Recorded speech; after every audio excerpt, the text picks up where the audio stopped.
My name is Selena Irwin, and the night my family decided I was no longer their daughter, but their investor, I was standing in the cereal aisle at a Publix in Birmingham, Alabama, holding a phone that suddenly felt heavier than anything I'd ever lifted.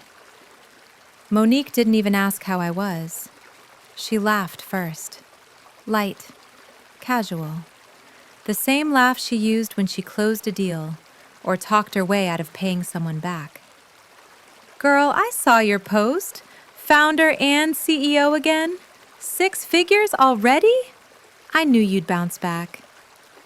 I stared at the shelves of Frosted Flakes and Cheerios, my cart half full, my hands shaking just enough to notice. Then she said it. "I need 20 grand, just to bridge a deal. 2 weeks tops." No pause, no shame. No memory of the last time I'd wired her money while sleeping in my car. That was the moment something in me finally cracked. Not loudly, not dramatically, but cleanly, like a bone that had been under pressure for years and finally gave way. I didn't yell. I didn't cry. I just realized the truth. To my family, I wasn't loved. I was liquid. Growing up in Birmingham, I learned early that I was the responsible one, the fixer, the one who didn't complain. While other kids worried about prom dresses and spring break, I worried about whether the lights would stay on when Dad's hours got cut again. Monique, my older sister, was beautiful and loud and fearless. Reed, my brother, was sharp, ambitious, already talking about law school by sophomore year. I was the quiet middle kid who figured things out, who learned to stretch money, who learned to say yes before anyone finished asking. By the time I was in my 20s, it was just assumed that if someone needed help, I'd handle it. Monique needed money to float a condo flip. I wired it. Reed needed help covering a family vacation deposit. I covered it. Dad needed to borrow a little until Social Security came through. I didn't ask questions. Every time I told myself it was temporary. Every time I believed family meant loyalty would come back around. It never did. I built my first real company in my late 20s, an education app designed to help immigrant families learn English without paying thousands for private tutors.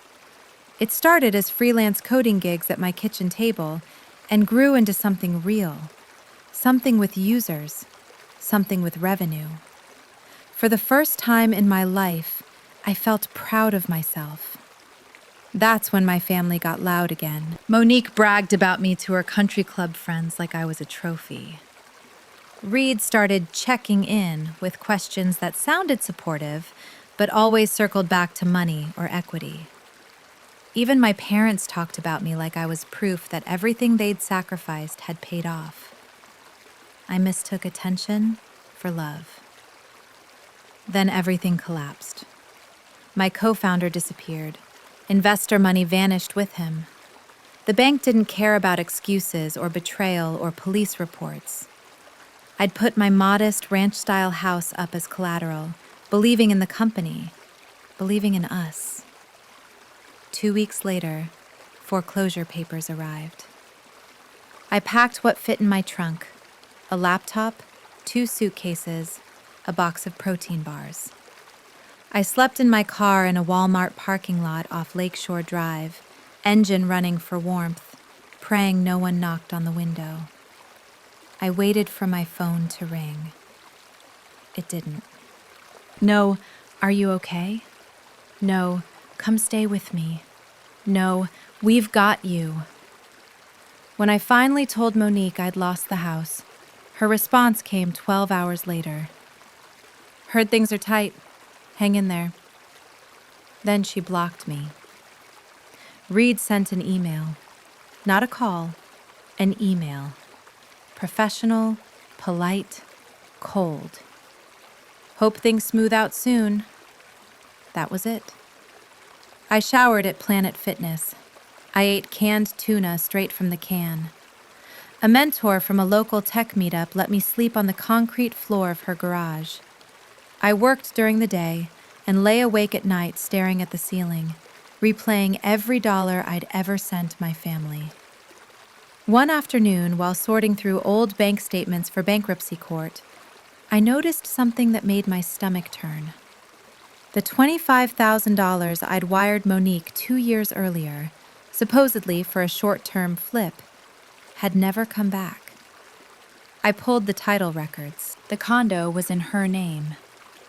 Alone. Already listed on Airbnb. $4,000 a month in passive income. My emergency fund had become her side hustle.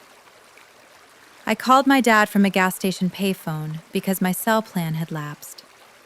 "Dad," I said, my voice breaking, "I don't have anywhere to go." There was a pause.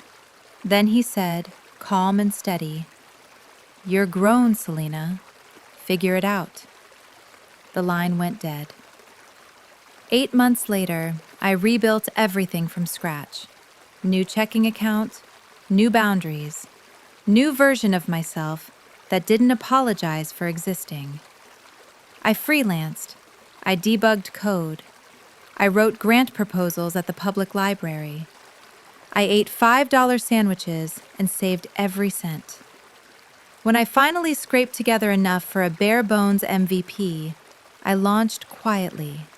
No fanfare, no family announcements. The app grew anyway. When the dashboard crossed 6 figures in recurring revenue, I moved into a tiny studio apartment above a barbecue joint in Avondale.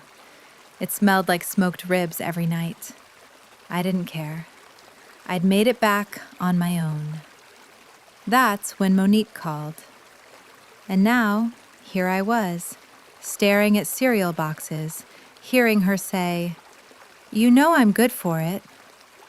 I closed my eyes. "Monique," I said slowly, "I can't." The silence on the line was sharp. "What do you mean you can't?" she snapped. "You have it." "I have a business," I replied. "Not spare cash for your deals." Her voice hardened instantly. "Wow, so success made you selfish." She hung up on me. And just like that, I was blocked again. That night, I sat alone in my apartment, the hum of the restaurant below vibrating through the floor, and finally said the words out loud. "I am done being the family bank." I didn't know yet how ugly things would get. I didn't know my brother was already sharpening legal knives. I didn't know my sister would weaponize her own daughter to guilt me. But for the first time in my life, I chose myself. And that decision was about to cost me everything I thought family was supposed to be. The first crack came from a child. It wasn't a call. It wasn't a threat. It was a message sent through the kids section of my app, the one feature I'd built with extra safeguards so parents could monitor everything. The username popped up on my screen late one Tuesday night while I was reviewing user metrics. Camden H10, my niece. "Aunt Selena, why don't you come over anymore? Mom says you're too busy with work now." I stared at the words longer than I should have. Camden was 10, still missing her front tooth, still believed adults told the truth because why wouldn't they? I typed slowly, carefully. "I miss you too, kiddo. Grown-up stuff can get complicated, but I'm always here if you need me." She sent back a heart emoji. Then, nothing. I knew that silence wasn't hers. It was curated. That was when I understood Monique wasn't just angry. She was building a story. One where she was the wounded sister and I was the villain who abandoned her family after getting rich. and Reed was about to turn that story into paperwork. The certified letter arrived 3 days later. Firm letterhead. My brother's firm. His signature at the bottom, neat and unmistakable. He didn't even bother calling first. Inside was a formal demand for $30,000, citing an outstanding promissory obligation from 3 years earlier. Money I'd fronted for his share of a family cruise deposit he'd never repaid. He'd attached old email chains, casual messages, family jokes. He'd circled phrases like, "I'll cover you for now," and "You can pay me back later," and turned them into a legal weapon. Interest calculated at 8%. Threats of liens against future business assets. I read it standing in the hallway of my apartment, fluorescent lights buzzing overhead, my pulse pounding so hard I thought the neighbors could hear it. No congratulations. No, "I'm glad you're back on your feet." Just pressure. That night, I hired an attorney. Not a family friend, not someone Reed could charm. A woman who specialized in startup disputes and didn't flinch when I slid the letter across her desk. She skimmed it once and snorted. "This is garbage," she said. "But garbage still costs money to take out." She was right. Reed wasn't trying to win. He was trying to exhaust me, to scare me into settling, to remind me he knew the law and I knew survival. While lawyers traded emails, my business kept growing. Schools in Mobile signed on. Community centers in Huntsville started pilot programs. I hired a part-time tutor, upgraded servers, watched the numbers climb. And with every milestone, the pressure from my family intensified. That's when the dinner invitation came, from Monique. "Let's reset," she texted. "Just us, no drama, my treat." I should have said no. Instead, I said yes, because some part of me still hoped there was a version of my family that didn't see me as a balance sheet. We met at one of the nicest restaurants in Birmingham. Exposed brick, white tablecloths, the kind of place where the servers memorize wine pairings and no one talks loudly. Monique arrived first, designer bag swinging from her arm, smile perfectly rehearsed. Reed followed, suit pressed, phone glued to his ear until he spotted me. We made small talk, oysters, crab cakes, work updates. Then I mentioned the app. 7 figures last quarter, I said casually, cutting into my entree. Their forks froze. Reed leaned back, eyes calculating. Monique's smile widened. "That's amazing," she said. "We always believed in you."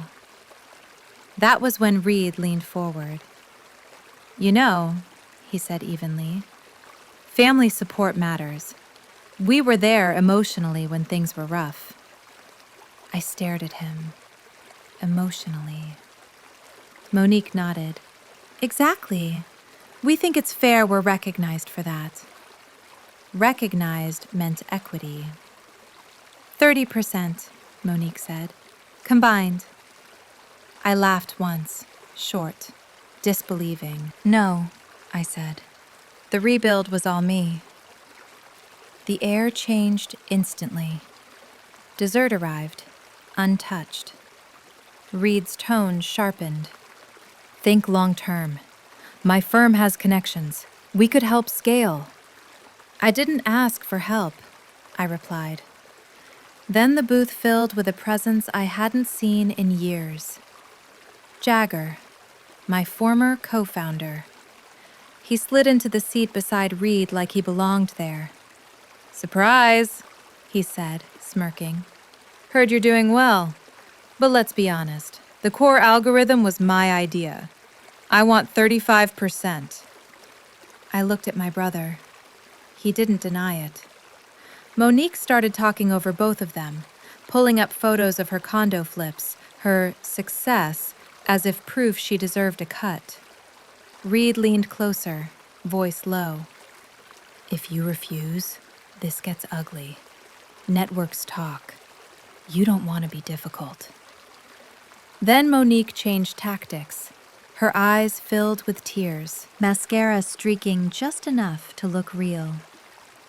Camden asks about you every day, she whispered. How am I supposed to explain this to her? That was the moment. The exact second I realized they would use anyone, even a child, to get what they wanted from me. I stood up. This isn't about family, I said quietly. It's about entitlement. I paid the bill, every cent, because I would never owe them anything again. Outside, the Alabama night pressed heavy and humid against my skin, and as I handed my keys to the valet, I knew something irreversible had happened. The war had finally gone public. I didn't sleep that night. I lay on my couch staring at the ceiling fan as it traced the same useless circle over and over, replaying the dinner in my head. Not the words, but the intent behind them. The way Reed had already decided the outcome. The way Monique's tears had arrived on cue. The way Jagger had walked in like a ghost who thought he still owned the house. They hadn't come to reconcile. They had come to collect. By morning, the shock was gone. What replaced it was something colder, clearer, resolve. I forwarded everything to my attorney. The dinner details, Jagger's threat, the text from Camden, the certified letter from Reed. She listened without interrupting, then leaned back in her chair. They're coordinating, she said, which means you stop engaging emotionally. From now on, everything is strategic. That same afternoon, Reed escalated exactly the way she predicted. An email hit my inbox from his firm account, CCing a junior associate and, deliberately, Jagger. Subject: Equity resolution or litigation. Attached was a drafted complaint, already formatted for Jefferson County Court. Exhibits labeled. Screenshots of old group texts twisted into evidence of fiduciary contribution. A deadline at the bottom. Settle amicably by end of week, or we file. No hesitation. No bluff. I felt the pressure settle into my chest, heavy but familiar. This was what they counted on. Fear, fatigue, the hope that I'd cave just to make it stop. Instead, I hired a private investigator. Not out of revenge, out of defense. 2 days later, his report landed in my inbox like a quiet earthquake. Bank wires, screenshots, shell companies. Jagger hadn't just stolen from me. 6 months before he disappeared with the app's funds, he'd pitched Monique on a crypto side project. Fake deck, fake LLC in Delaware. $60,000 transferred from her real estate account. Gone. She'd never mentioned it, never admitted it, but the paper trail was undeniable. The condo flips weren't success, they were cover. I sat at my kitchen table, documents spread out like pieces of a puzzle finally snapping into place. Monique wasn't protecting family. She was hiding a financial disaster. Reed wasn't defending fairness. He was betting I wouldn't have the stomach to fight back. They'd miscalculated. That Friday, Monique's story hit social media. A long post in a private real estate group first, then screenshots leaked. Crying emojis, vague language. When your own sister abandons the family after you supported her dreams. Comments poured in. Sympathy, judgment, subtle warnings about trust and character. Within hours, 2 potential partnerships for my app canceled demos without explanation. I traced the leak back to her IP address. I didn't respond publicly. I documented everything. Meanwhile, my lawyer sent one email to Reed, copying only him. We deny all claims. Any further communication should go through counsel. The tone shifted immediately. My father called next. No greeting, no questions. "What the hell are you doing, Selena?" he barked. "Your sister's a mess. Reed's under pressure. You're tearing this family apart over money." I leaned against the kitchen counter, microwave humming behind me. "They tried to take my company," I said. "They ambushed me." "Blood's thicker than spreadsheets," he snapped. "Stop being selfish." The line went dead. That was the last time I tried to explain myself. The fallout accelerated faster than I expected. Monique's IRS notice came first. Unreported income. Suspended license pending audit. Deals froze overnight. Listings disappeared. Her cash flow dried up in weeks. Reed's turn came quietly but decisively. A former partner sued him in small claims over unpaid consulting fees. Small amount. Big reputation hit. 2 major clients pulled retainers citing conflict concerns. His bonus vanished. His salary was restructured downward. Jagger lost everything. The original investors, tipped anonymously, filed jointly.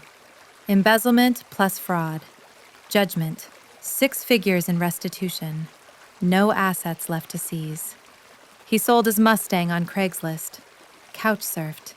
Disappeared again. Through it all, my company kept growing. Georgia, Mississippi, Tennessee. Expansion without the noise of Alabama drama. Clean books, strong compliance, no family anywhere near decision-making. One night, months later, a text came from an unknown number. "It's Mom. Please help your sister. She's desperate." I stared at the screen, then deleted the thread. It was about choosing a future that didn't require permission from people who only loved me when I was useful. And this time, I wasn't looking back. 6 months after I deleted my mother's message, I sold 20% of the company. Not out of desperation, out of choice. A venture fund out of Nashville came in with a clean term sheet. Fair valuation, no control games, no advisors trying to slide relatives into key roles. When the wire hit my account, I didn't scream or cry. I just sat at my desk, closed my eyes, and breathed like someone who had finally made it to shore. For the first time in my life, my future didn't feel fragile. I used part of the proceeds to do something I'd been thinking about since those nights in the garage, when I showered at Planet Fitness and pretended I wasn't scared. I created the Irwin Immigrant Founders Scholarship through the Birmingham Community Foundation. $10,000 a year for women building education or language tools. Not just money. Servers, legal fees, childcare during pitch nights. The first recipient was a Syrian refugee with a translation app for ESL parents. Her thank you email made me cry harder than any family apology ever could have. That's when I understood what real legacy felt like. The call from my dad came a few weeks later. Same landline, same heavy sigh. "Your sister had to sell the condo," he said, at a loss. I pictured the granite countertops Monique used to show off, the skyline views, the confidence. "I'm sorry to hear that," I said, and meant it, in the way you feel sorry for someone who made choices and now had to live with them. "She's not doing well," he added. "Neither is Reed." I didn't ask for details. Monique moved into a 1-bedroom apartment off Lorna Road. Coin laundry. Temporary office jobs. Her real estate license never fully recovered from the audit. Reed landed at a smaller firm, handling wills and DUIs for half his old salary. His LinkedIn headline quietly changed to "Open to Opportunities." Jagger vanished again, this time for good. There were no dramatic apologies, no movie-style reunions, just distance and consequences. Then, one afternoon, a message popped up that stopped me cold. It was from Camden. Not through the Kids app this time, through LinkedIn. She was 16 now, coding club badge on her profile, a link to a simple ESL quiz game she'd built herself. Aunt Selena, she wrote, I learned Python from your open lessons. Are you offering summer internships? I stared at the screen, heart pounding. I reviewed her code over lunch. Clean, thoughtful, curious. I offered her a paid remote internship, weekly check-ins, no family intermediaries, no favors. She sent back a voice note screaming with excitement. We kept it professional. And something in me healed quietly every week we worked together. I never unblocked my parents, never responded to holiday emails, never went to another, let's fix this, dinner. Instead, I built a new family, a team that showed up, investors who respected boundaries, students and founders who didn't see me as a wallet, but as proof. The company expanded into multiple states. Libraries licensed our curriculum. We opened an office in Pepper Place, murals painted by immigrant artists lining the walls. Sometimes, late at night, I think about the girl I was, the one who believed love meant sacrifice without limits. I wish I could tell her this. Family doesn't disappear when the account hits zero. It doesn't charge interest on kindness. It doesn't weaponize children or paperwork or guilt. And if someone only calls when you're useful, close the branch. Protect your peace. Invest in people who invest back. Because the life you build after saying no, that's the one that finally belongs to you.